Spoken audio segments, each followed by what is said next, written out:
В Общественную палату Абхазии поступило более 100 жалоб граждан, пострадавших от недобросовестных действий самых разных государственных структур, в том числе и судов.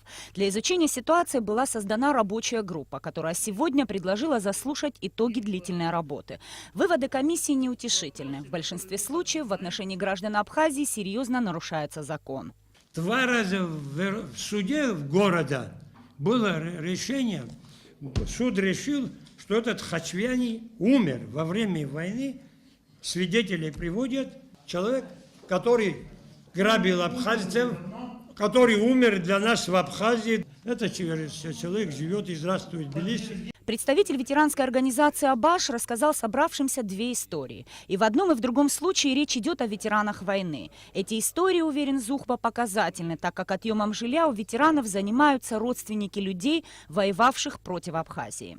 С 2012 года, сразу хочу сказать, по этим вопросам мы не смогли продвинуться ни на один шаг. То есть мы не смогли помочь нашим ветеранам. Мы никак не могли добиться от всех органов, можно сказать, чтобы этот вопрос был решен.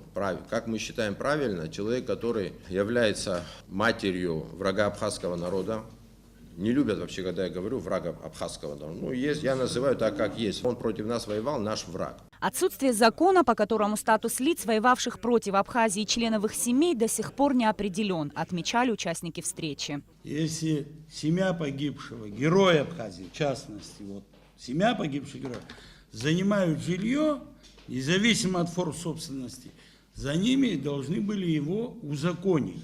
Это распоряжение никто еще не отменял. Это 98 годом. А ссылаться на международные организации, я извиняюсь, пусть обращаются в Международный Гаагский суд. В чем здесь, что они нас все признали, что у нас главенство — это наши законы. В первую очередь законы нашей страны, нашего государства. При принятии решения необходимо ссылаться на 2 вещи, уверен Сократ Джинджоли. Это и жилищное законодательство, и справедливость. К сожалению, вот те примеры, которые здесь приводились, они свидетельствуют о том, что, так сказать, у нас имеются не просто грубые нарушения жилищного законодательства, позволю себе так сказать, поскольку примеры подтверждают это, но и такое какое-то, могу сказать, бездушное отношение. Здесь всякое можно думать, и о коррупции можно думать.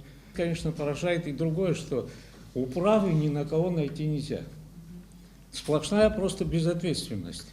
Выслушав выводы рабочей группы, члены Общественной палаты дали слово представителям заинтересованных сторон, а именно администрации Сухума, службе судебных приставов и прокуратуры. Глава столичного жилищного управления уверен, после войны было сделано много ошибок. Жилищный фонд страны никто не приводил в порядок. Никто не смог привести в порядок жилищную сферу.